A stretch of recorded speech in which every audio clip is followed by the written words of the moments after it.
Dr. John Mark Reynolds is the new provost of Houston Baptist University. He designed and developed a great books program now well known as Torrey Honors at Biola University. John Mark is an accomplished academic with a PhD in philosophy and a love for all things ancient. He does not allow this to hinder his fascination with modern gadgetry. And it certainly does not hinder his love of all things Star Trek. There are not many offices of academics where you'll find Star Trek memorabilia juxtaposed with a large library on Plato and the Church Fathers. It is my privilege to sit down with John Mark for a wide-ranging conversation. You'll see that the seriousness of the topic certainly did not hinder John Mark's penchant for playful reflection. John Mark Reynolds, welcome. It's good to have you here. Welcome to my office. Yeah, no, I'm welcoming you to your office, yeah, right? It's like somebody once called this my professor cave. Okay, This is, that's good. If you're a Plato guy, calling something the cave is not altogether good, but we all live there anyway. Well, I want to talk about Plato right off the bat. I read that you read Plato's Republic not only every year, but twice every year, because I think you said every semester you read Plato's Republic. Is that true? Right, that's true. Evidently, Dan Quayle said that as well, though, so you never know. And then they asked him, what about the cave analogy? And evidently he said, the cave analogy? That's what? a golf course thing, isn't it? Or something? So where did that come from? So pick on poor Dan Quayle. But now, people got to be asking why. I mean, it's a great book. I've read, my wife's read it twice, I will say that.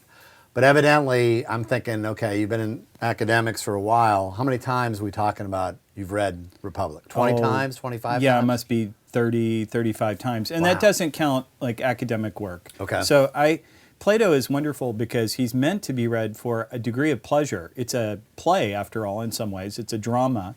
And so you can read it for the plot, or you can read it to discuss just about anything.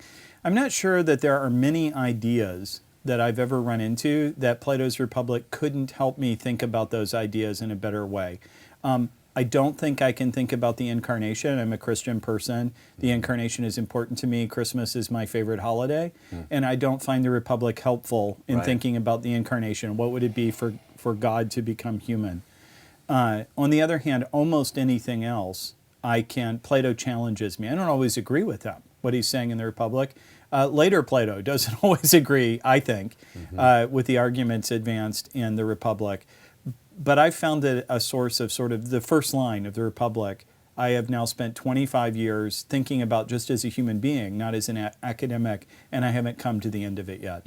I also read, I think in the same piece, that you said one of my favorite books, Augustine's Confessions, was a book you read every year. True? Yeah, that's true. I do read the Confessions once a year, just because I'm a sinner, and there was a point in my life when I was at the very bottom and deserved to be at the very bottom. I realized that I was no good, and I certainly couldn't save myself. I'd grown up in the church, I had done the right things. I believe I was a Christian. But Augustine always reminds me, because he's such a far greater man than I could ever dream of being, how imperfect we are and how much we desperately need the grace of God in our lives. So I enjoy reading Confessions, because it's like you could never dream of being Augustine. I think sometimes that I could write one paragraph as good as the worst thing C.S. Lewis ever wrote. Maybe.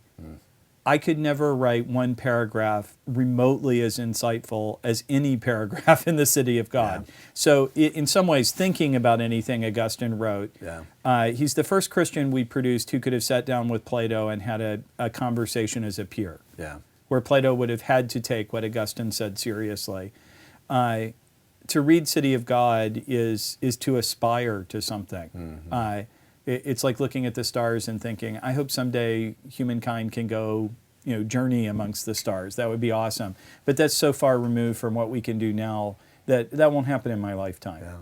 The thing about Augustine that I find humbling is you get this incredible candor, but you look at the quality and the quantity of his writing.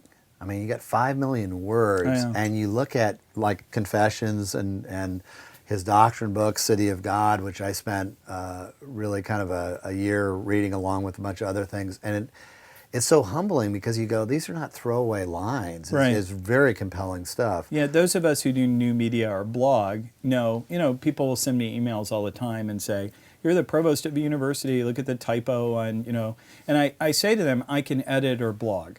I can put my thoughts down. So yesterday I put my thoughts down about a vice presidential debate, and I made a 2-2 error. Instead of writing TOO, Right. I wrote TO. I know the difference, Right. but I put it up there and immediately changed it myself in that case. But when you read Augustine, you're looking at a guy who couldn't just throw away what he wrote because it was hard to write. It wasn't just pixels. The technology was such that when you wrote something down, it had to be decent. But he wrote gajillion things. Mm-hmm. And nothing he wrote needs to be edited the way my stuff needs to be edited. Yeah. So, people have to approach what I write and say, okay, here's the context it was written in. Here's his limitations. He's going to split infinitives when he shouldn't because he's not giving you his best stuff on a blog. With Augustine, you feel like even his throwaway tracks are so superior to anything I could produce that it's just a pleasure to read them. You mentioned the thing about reading the Bible and being kind of bored by it, slogging through it and everything. Yeah. I get bored with Plato. I get bored with Augustine. I get bored with C.S. Lewis. I get bored with me more often than I get bored with all these people. One thing, again, I find very helpful about Augustine is here you got a guy becomes a believer out of this very checkered background, and you just sense this reticence to admit that he thinks Cicero is beautiful the way it's written, but in comparison, the Bible is kind of dull. Yeah. Until Ambrose kind of helps him a little bit with maybe a different way to read the Scripture. So, again, I imagine there's so many things I know in your own life that probably you draw from with Augustine, but having that kind of candor and, again, the insight that he had, I find is really helpful. I think, and maybe this is a wrong way to read Augustine, but it's helpful to me. It's probably the case that people who've read Augustine develop too low a view of physical pleasures. You read parts of Augustine and he's smelling flowers and asking God to forgive him for not thinking about God. Right. I always think, no, that's really valuable for me because I think this is about the only way I'm like Augustine. Augustine was a highly romantic and highly erotic, by which I don't mean just sexual. Right. He's a person who really loved physical pleasures. Right.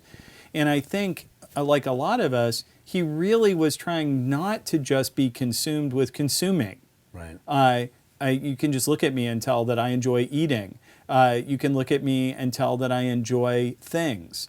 And so I try to work really hard not just to be a consumer, not to think the new iPhone 5 will make me happy, but then simultaneously be okay with owning one because it's a tool, I use it for work. I think with Augustine, at least this is the way I've read him devotionally, I feel like I'm reading a man who just wants to stand in a flower garden and smell flowers all day, who looks at beautiful art and weeps, who listens to Cicero's beautiful language and can easily forget that Cicero is often justifying bad things. That kind of person sometimes has to say pretty harsh things to themselves. Now, I think and I think this was true of Plato too, I think what both Plato and Augustine maybe didn't realize is that there's the opposite personality type. So many of us, and I'm certainly one of them, are so attracted to this world, attracted to the pleasures of this world, that we think, well, surely it can't do any harm to preach a sermon that just sounds like this world is of no value whatsoever. Well, it turns out that there are a much smaller number of people, kind of Gnostic type people, who really would be happy if we all became disembodied spirits floating around, and you can make that mistake. Yeah. And I think if you were a rich young guy like Plato, it was hard to imagine that people would not like sex. And so sometimes you sound like sex is bad. And Augustine, I think, is like that too, right? If you look at his life history, he thinks, well, no one's going to make that mistake. And it turns out people do. Sure. And that's probably overly charitable to Augustine and Plato, but it's been devotionally helpful to me. Well, it is interesting when you see, like you were saying, worldly pleasures. And tactile pleasures, sensual pleasures in the sense of non-sexual stuff as well. The stuff on music, when he talks about, Augustine says, I can be taken away by the music and lose sight of what actually the content of the music is, which is really serviceable in, great music that we have today, that it's easy to do that. But again, I think your point is well taken, that many times it's easy to go the opposite extreme and go, okay, well, I'm going to be like some Christians that don't use instruments and I'm going to scale it down so much so I can have a governor on my soul. And this is just Augustine again. I mean, any communicator knows that they have to do this. So I'll give you an example. As a person who really enjoys eating and eats for pleasure and has never struggled with eating disorders of the other sort, anorexia and bulimia, I had to, as a person who talks to college students, recognize that 1 in 10 of my men and 1 in 4 of my women really struggled with eating disorders. And I couldn't just assume that everybody faced the same temptation to a kind of gluttony that I faced.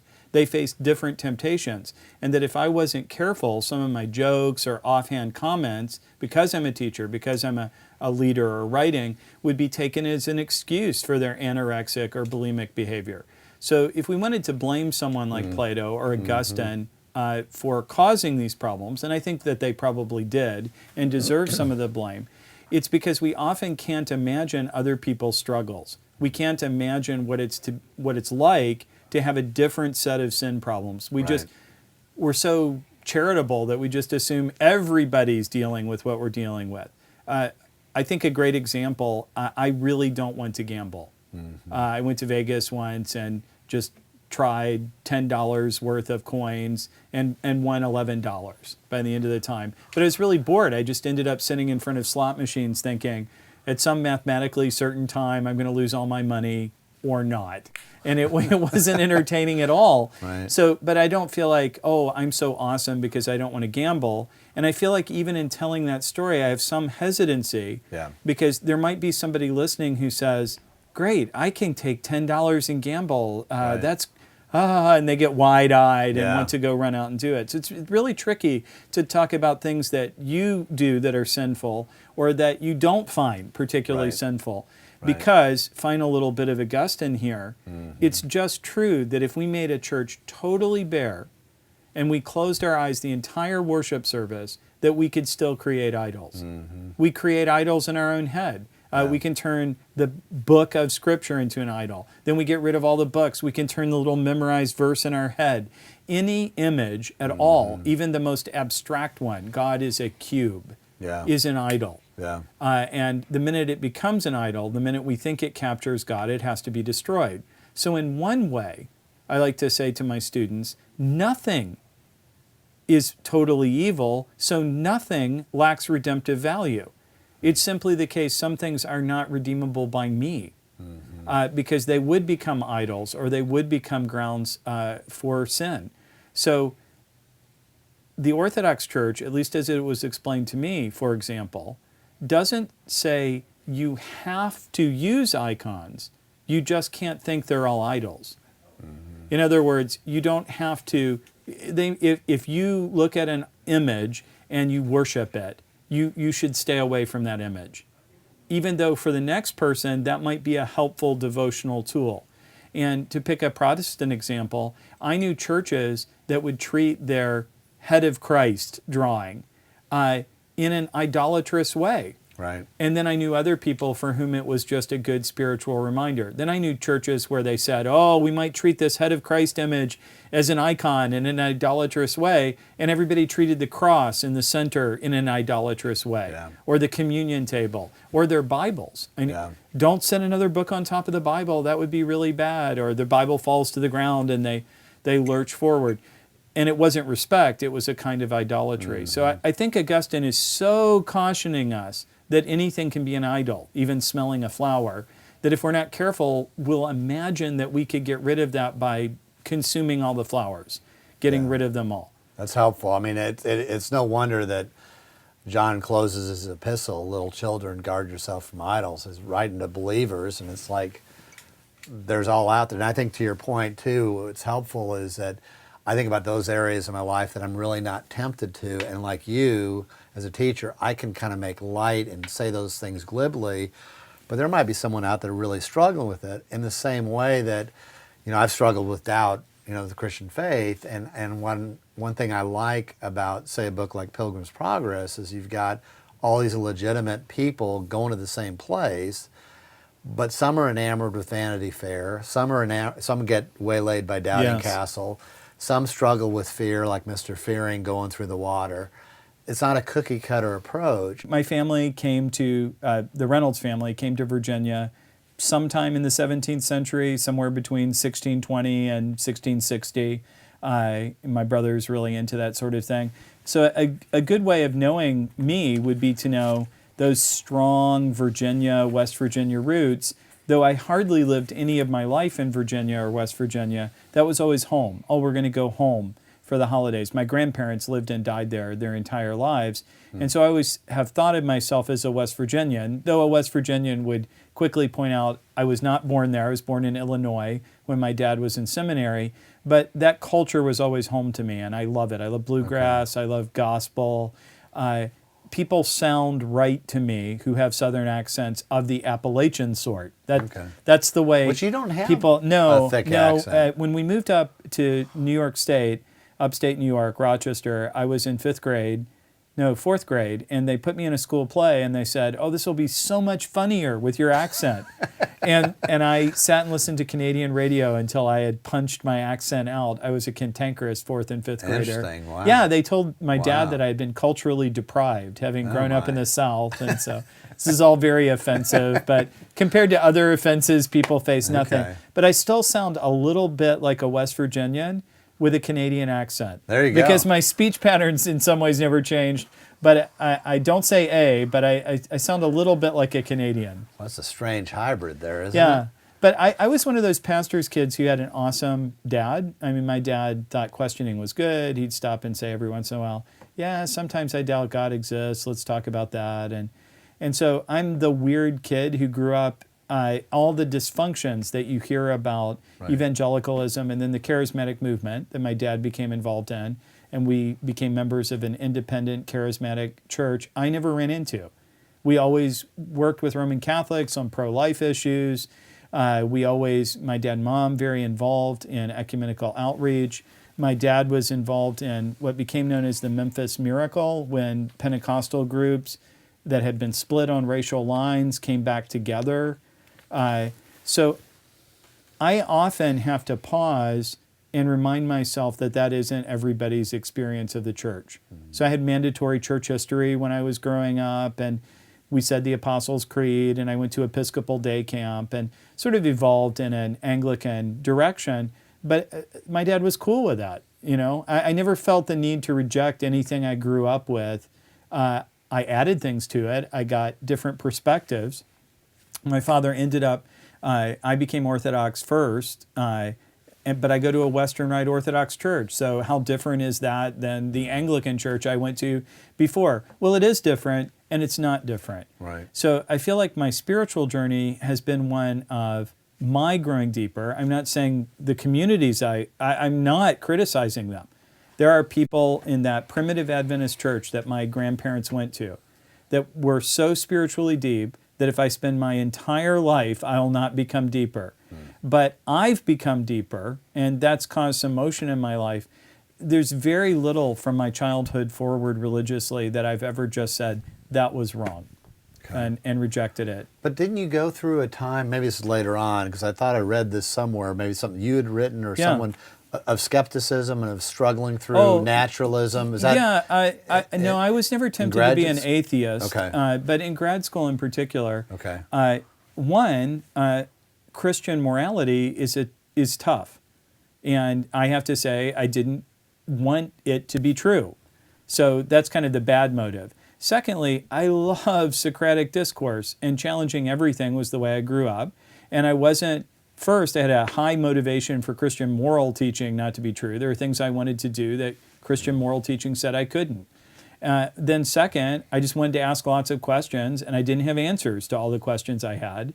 And a high motivation for traditional Christianity not to be true. And then the third thing that was true was that I love the world of philosophy. I love the world of the academy. And I don't know if this is exactly right, but probably only about 17% of professional philosophers believe in God, let alone, robust traditional Christianity. And I knew where all the bodies were buried. So I worked pretty hard to think myself out of all that. Now, I have to say, I never found atheism attractive, particularly in its more Isaac Asimovian and now new atheist varieties. I never got that. But sort of something like non-Christian Neoplatonism, worshiping beauty, going out and looking at a tree and thinking it was awesome, being in touch with the cosmos, Spinoza, that all worked for me pretty well. And so there was a period of my life where I could, I think, I mean this in a jolly way, be described as a pagan. Now, I never exactly left the church. I was sort of in process of leaving.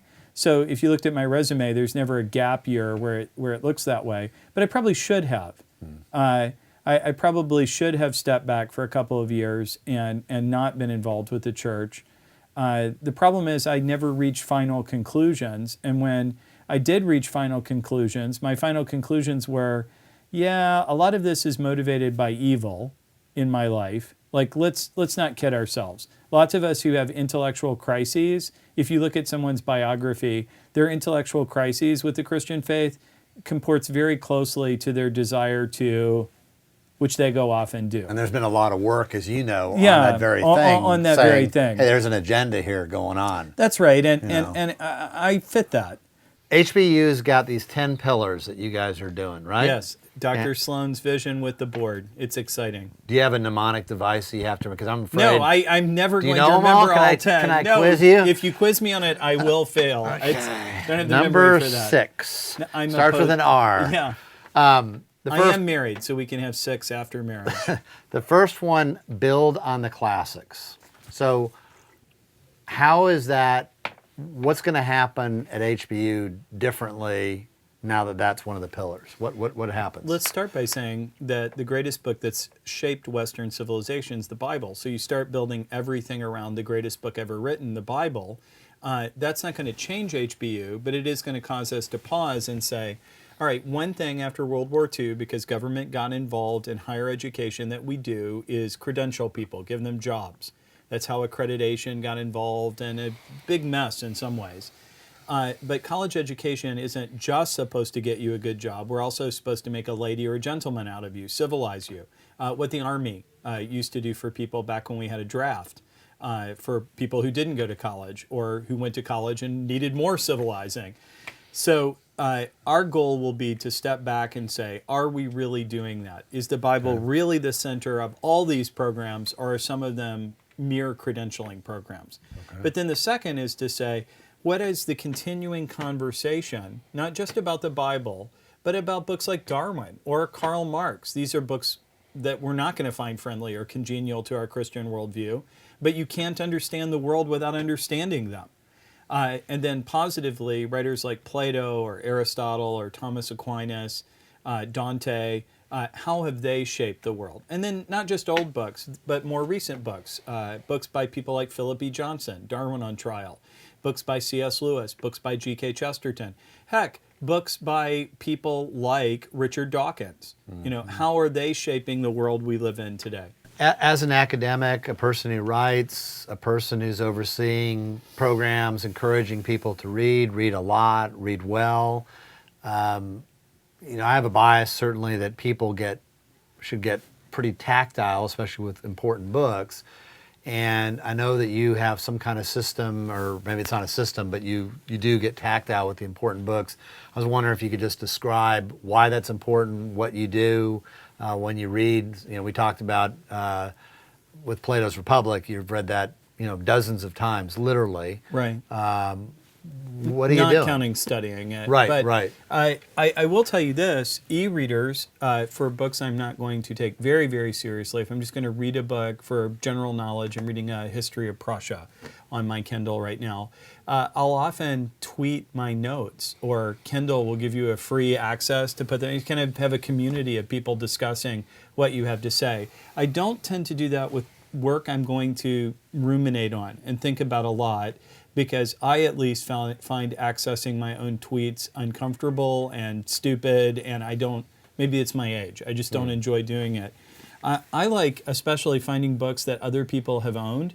So in the case of Plato, I was fortunate enough to find a book that I.F. Stone, who was a left of center, let's put it nicely, journalist, who actually wrote a book condemning Socrates late in life. He kind of became a self-taught expert in the area where I'm not an expert, but have spent a lot of time thinking. And I love, I'll work through, his copy of, let's say, the Symposium or the Euthyphro, and I'm able to see what he thought was important, and then add my own, often marginalia.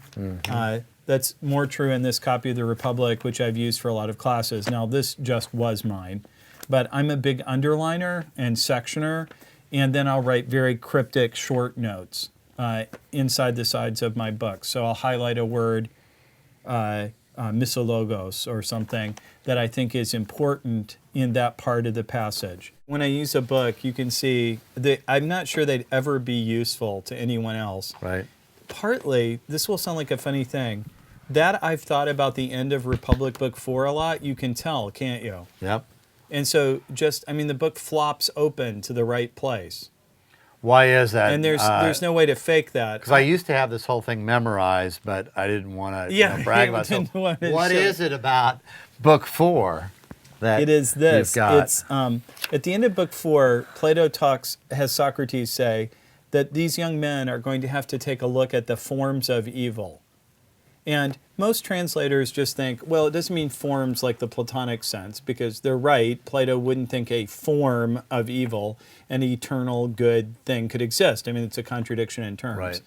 But I've wondered for a long time, and I'm not claiming this is right, but it's made me wonder, is there something we need to see that's so evil that it's almost like seeing a form? And I'll tell you what it reminds me of. Ronald Reagan, I've been told, was really traumatized by seeing the uncut footage of concentration camp films when he was working during World War II.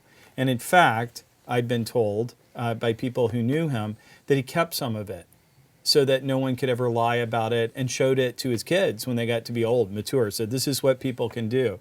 And I've sometimes wondered if that kind of, because it's a fallen world, positive traumatizing experience, by which I mean there's nothing good about the film. Concentration camps are horrible. Right. What was done there was totally evil. But good can come of it. We look at that and we say, never again. That really happened. Those Holocaust deniers, they're full of beans, and they're evil, because we must never allow this to happen again. This really happened. And so I've thought about this a lot. I mean, mostly privately, sometimes in class.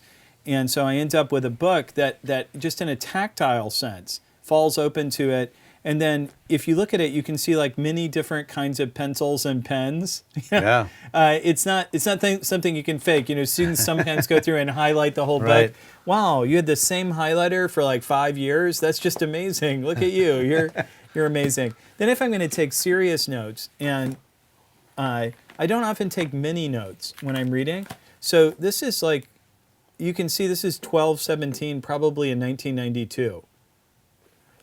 So I'll date it. This is 03, I think. If you so look that's at your the end handwriting? Because the handwriting looks different in each That one is of those. my handwriting. It's just cursive. Okay. But I'm also a decade older probably when that occurs. But here's a whole class where I took one line of notes. Mm-hmm. But I'll leave them there, and I end up with, like an accumulation of what I've thought about this book over many, many years. And I try to, you can even see, I was a broke grad student when I first got this notebook, so it's pretty much, it's a thrashed binder. Mitt Romney would put women in it. I've put Republic notes in it. You need a leather one, because I thought you didn't like plastic. Yeah, I don't like plastic, and see, now I'm a rich, affluent guy. I can put my iPad. There you go. Yeah, rich and affluent and Plato. They don't go together. The thing that you were saying about the whole thing about looking at this kind of just really dense, ghastly kind of evil, the American historian David Hackett Fisher talks about now being seed, and he's critical of it, that the Puritans used to take their children at 3 and 4 at funerals and force them to the hole to see the casket descending, to just really, memento mori, just kind of knowing that life is you're mortal, and really burning that on their conscience. My grandmother growing up in West Virginia, where maybe half her class died of influenza in the Great Spanish Influenza epidemic after the First World War. I mean, a lot of what you did was go to funerals. And in West Virginia, the flowers were there for, an odor reason as much as anything else back in the country. Yeah. But then the second thing is, visit any medieval church. People got buried right there, and you could watch a corpse decay. And we now view it as morbid or gross, but it was a good reminder, hey, that's a king there, and I'm going to look like that. See that king? He's all up there in his robes of state in that statue. Now look down there. I mean, I was just in Milan, and there was Augustine's teacher, Ambrose of Milan, laying in that box. I could look right at those bones that I believe on the last day will come to life again. I'll be able to have a conversation with him. But the great man who built the cathedral all around me, caused it to happen, got Augustine saved, changed church history, helped create our hymnography. You know what? There's a pile of bones down there, dressed in his shiny clothes. That's pretty cool for me to see. And I think we've gotten weird about death. That's morbid. Rick Santorum, when he ran for president, got all kinds of flack because they brought a baby they lost home, and they grieved. His wife is a nurse and knows how people need to grieve. I held my dying son. My son was dead, born dead. It really meant a lot to me that I held baby Edmund once. And people mock that, and we treat death as if it's gross or we hide from it, and that's weird about our culture. And so I think, even when it comes to evil, we wouldn't want evil to happen. Dying isn't, after all, evil in the same sense as a concentration camp. Right. But when we hide from evil, when we don't say, boy, look over there, our ancestors killed a whole bunch of Amerindians there, and that was wrong. Yeah. Let's go over and look at that. Let's think about that. Let's not do that again. There's no justification. I think that's a good thing about going to the Alamo. Look what that evil, brutal dictator, Santa Anna, whose own people were oppressed by him, look what he did to the Texicans here at the Alamo. And let's really look at it. Let's not sanitize it. Let's not clean it up. The Texicans weren't perfect either, but still, the evil isn't equal, right? Santa Anna was a bad man. And Hitler isn't the only bad man that's ever existed. I think slavery is like that too. I'm hoping that there'll be a good museum of slavery, because as slavery now recedes further in the past, Americans have to be reminded that 150 years ago, we lost more people than all our wars put together, because half the country thought that it should be able to keep a third of its population in chattel slavery. Yeah. So we just need to look at that, right? Yeah. Kids need to look at pictures. Whenever I have students tempted to defend the Confederacy, and I occasionally will have them, I say, here's a picture of a slave. Look at its back. Yeah. Should one human being be able, by law, to do that to another human being without fear of punishment? Yeah. You read obviously, and I imagine this is one of the books maybe that is at the Tory program, but you read the autobiography of Frederick Douglass, and you go, well, come on. There's Frederick Douglass's picture up on the wall, because of course he was associated with Rochester, New York, where I went to school all for the better part of his adult life. Yeah. No, that's exactly right. Or you read, Diary of a Slave Girl, and then I really challenge anyone to defend slavery. You don't have to read Uncle Tom's Cabin, which is a work of fiction. Go read the writings of people who were enslaved. Right. Now, why bother to do that? I don't know anybody who wants slavery to come back, just like I don't know anyone who's serious that wants to be a Nazi. Because good people like Bobby Lee, Robert E. Lee was probably a better man in many ways than I'll ever be. Yet he gave his life in part to defend his state, but really to defend a monstrous institution that he participated in.